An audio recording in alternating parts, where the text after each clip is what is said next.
C'est intéressant parce que le commentaire que Jésus musulman m'a laissé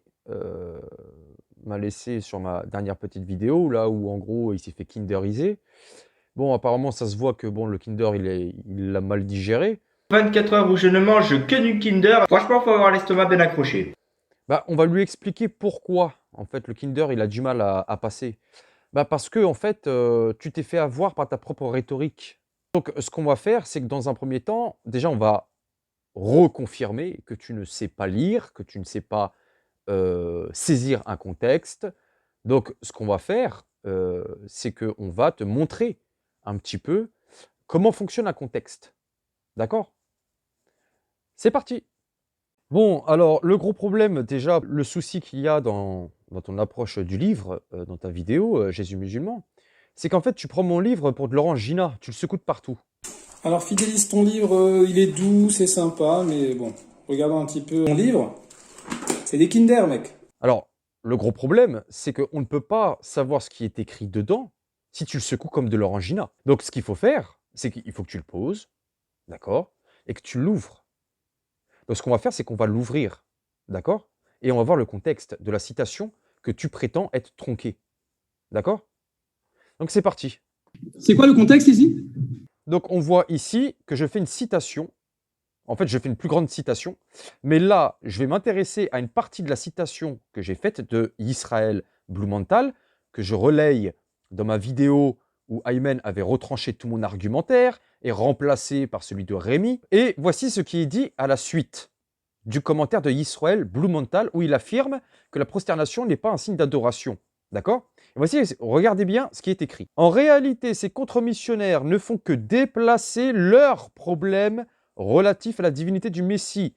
Il convient en effet de mettre en lumière des textes midrashiques qui, voulant interpréter Ésaïe 45, 14, 15 et 49, 22, 23, témoignent d'une idolâtrie d'Israël au sens propre du terme et témoignent donc par là, malgré eux, je dis bien, je précise bien, malgré eux, de la divinité du Messie. Car n'oublions pas que la réaction rabbinique eut pour vocation de sauvegarder le monothéisme et condamner la foi chrétienne. Mais les textes ne mentent pas. Donc quels sont ces textes?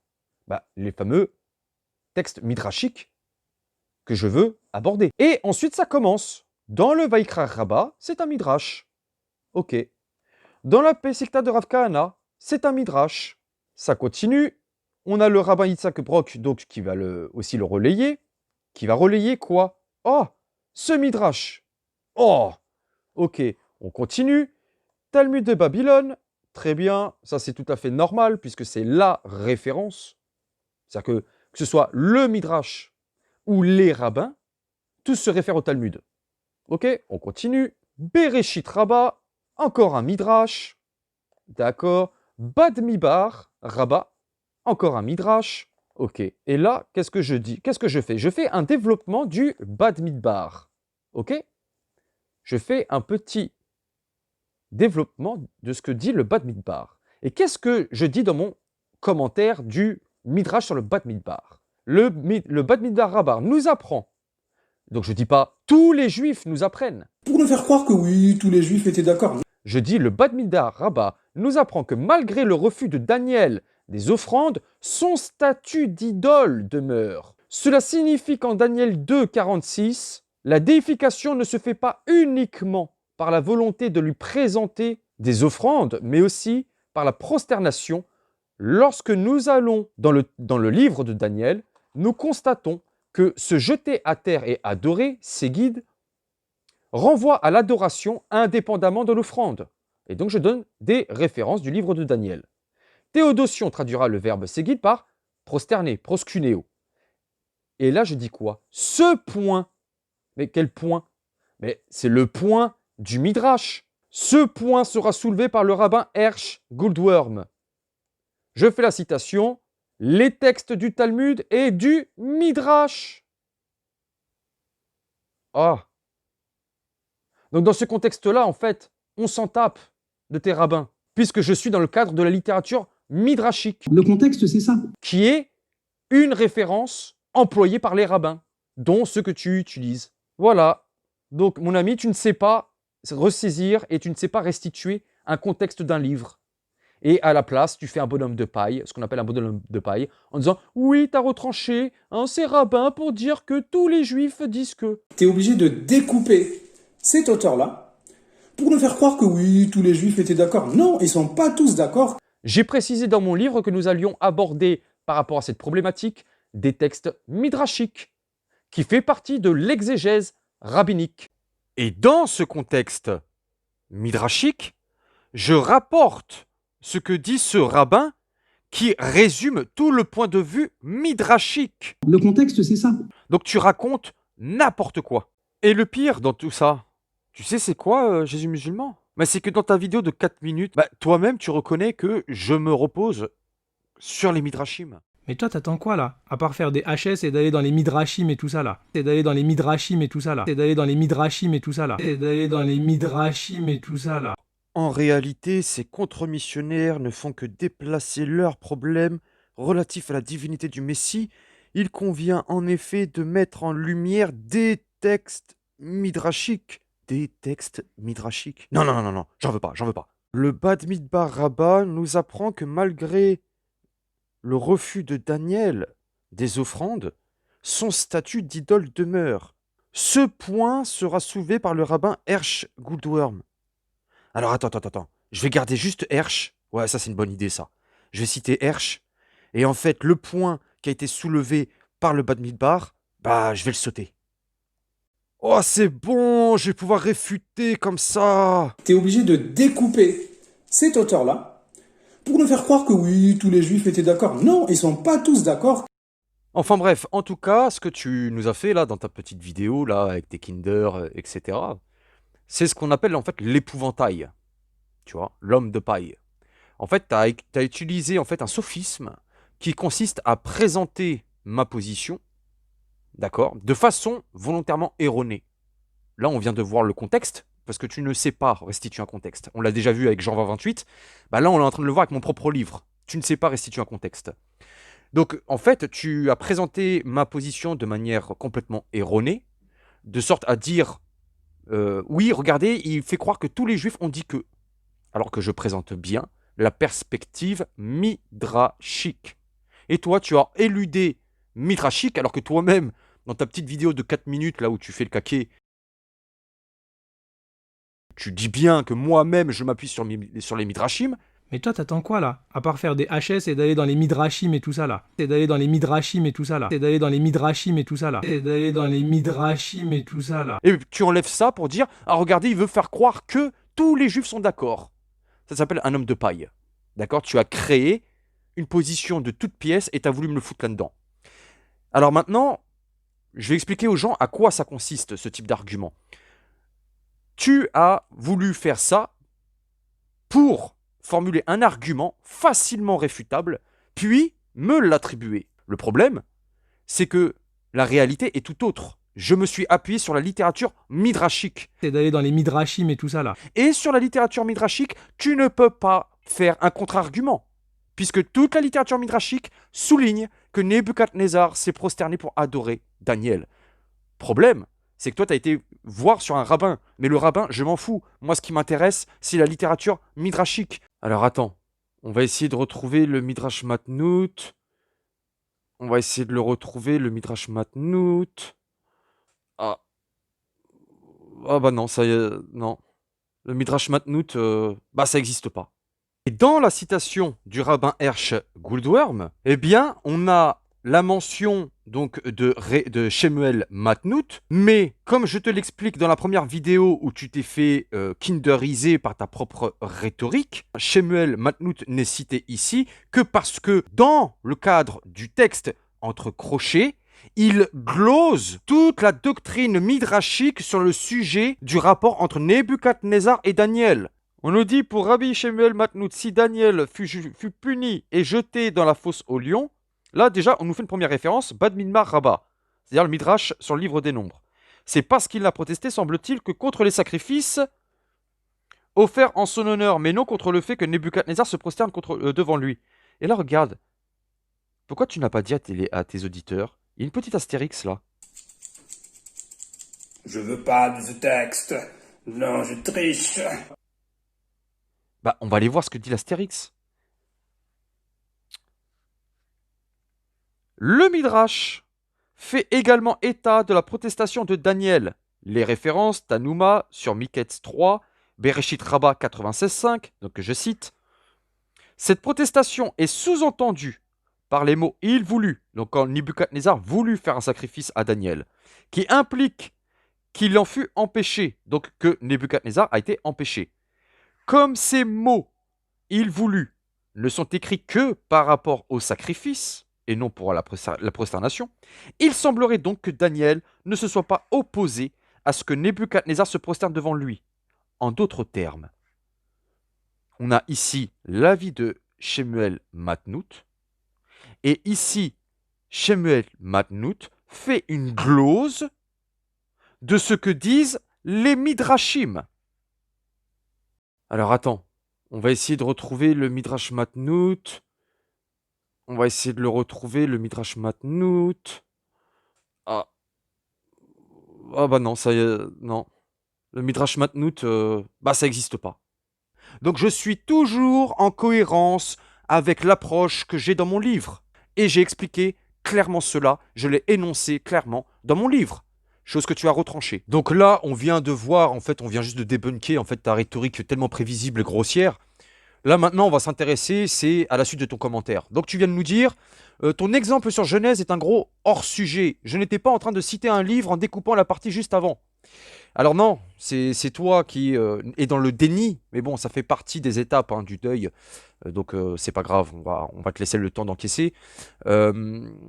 Si, on est en plein dedans, puisque tu as voulu m'appliquer un jugement de valeur, à savoir que j'étais au courant d'une information, d'accord, en lisant ce livre-là, et que par, je sais pas, par subjectivisme, par malhonnêteté intellectuelle, j'aurais retranché cette information-là, j'aurais caché cette information au public. On va te réécouter. Tu es obligé de découper cet auteur-là pour nous faire croire que oui, tous les juifs étaient d'accord. Non, ils sont pas tous d'accord. Donc j'aurais retranché ce passage pour, c'est toi qui le dis, ce n'est pas moi, pour faire croire que tous les juifs étaient d'accord sur cette question-là. Alors je te réinvite à relire mon livre, je l'ai déjà montré là à travers cette vidéo, mais relis-le, comme ça tu l'auras dans tes yeux, devant tes yeux, comme quoi je suis dans le cadre midrashique.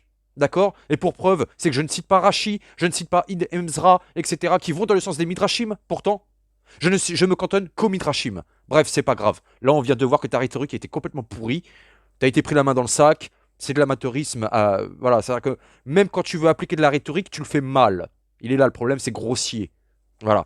Et le problème, c'est que quand une rhétorique est grossière, eh ben, elle finit toujours par se retourner contre son émetteur, comme on va le voir là. Et comme on l'a vu dans la vidéo précédente.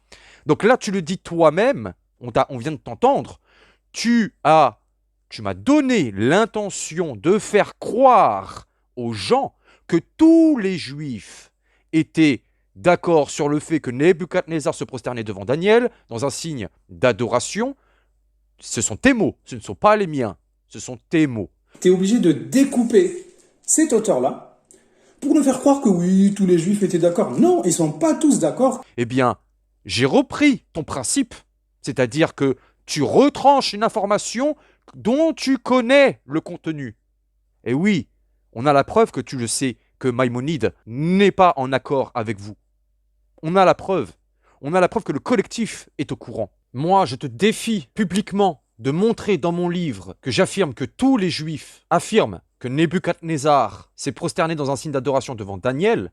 Moi, je t'affirme que dans mon livre, la lecture midrashique affirme cela.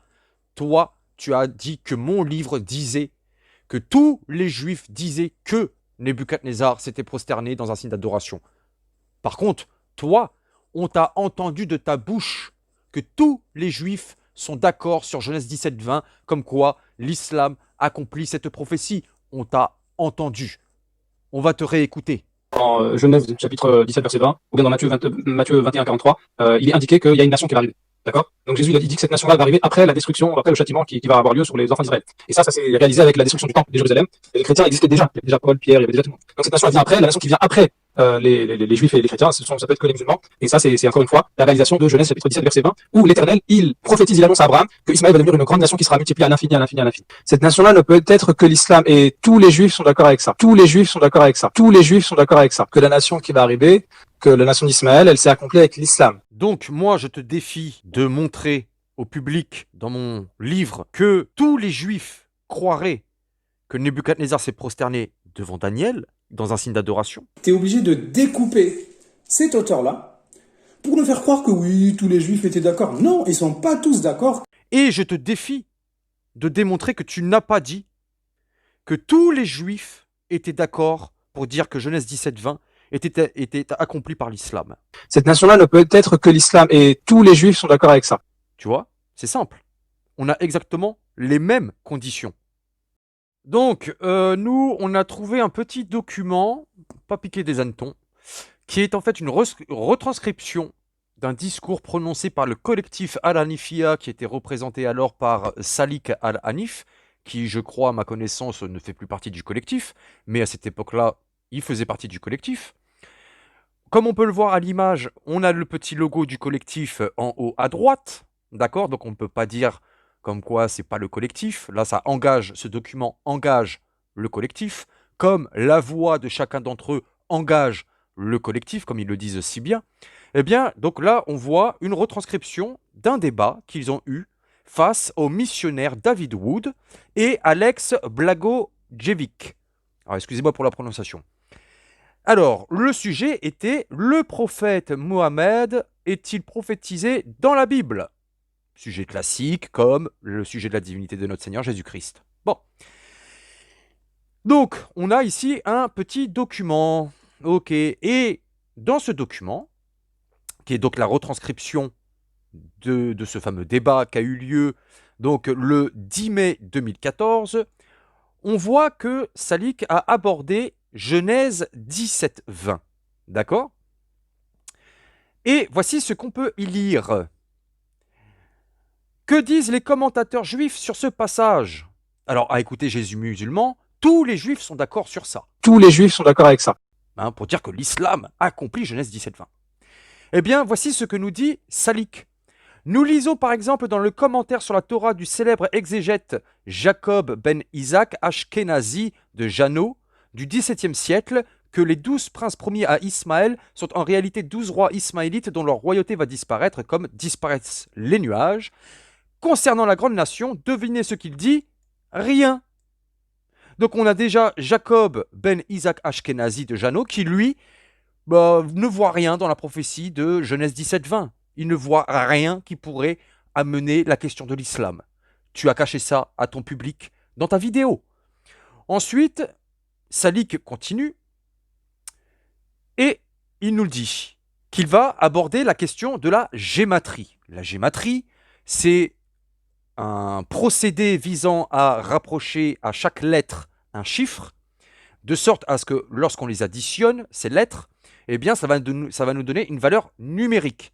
Et à partir de ces valeurs numériques, bon, on va trouver des exégèses, on va trouver des interprétations, etc. Et il nous dit, pourquoi je vous parle de cela? C'est-à-dire, pourquoi il parle de la gématrie. Et il explique. Au XIIe siècle, les Juifs du Yémen, utilisant la gématria, ont tout simplement lu le nom Mohammed dans ce passage de la Genèse.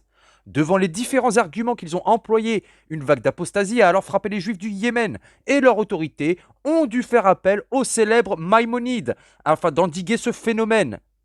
Considéré comme le second Moïse du judaïsme ou encore comme le plus grand Moïse après Moïse, Maïmonide a écrit sa célèbre épître aux Yéménites dans laquelle il tente de réfuter les arguments employés par ceux qu'il appelle les apostats juifs et qui étaient en réalité des convertis à l'islam. Donc en fait, on a Salik qui, à l'époque, était membre du collectif Al-Hanifia. Donc à travers lui, c'est le collectif Al-Hanifia qui nous dit que des autorités yéménites juives ont fait appel à Maïmonide pour réfuter l'argumentaire visant à voir en Genèse 17-20 la venue de Mohammed. Donc non seulement Salik nous dit que Maïmonide était contre cela, mais encore les autorités yéménites juives. Pourquoi n'as-tu pas parlé de ça dans ta vidéo? Le collectif était au courant. Cette nation-là ne peut être que l'islam, et tous les juifs sont d'accord avec ça. Donc tu as sciemment menti, tu as retranché ces informations pour faire croire que tous les juifs étaient d'accord sur la question de Genèse 17-20.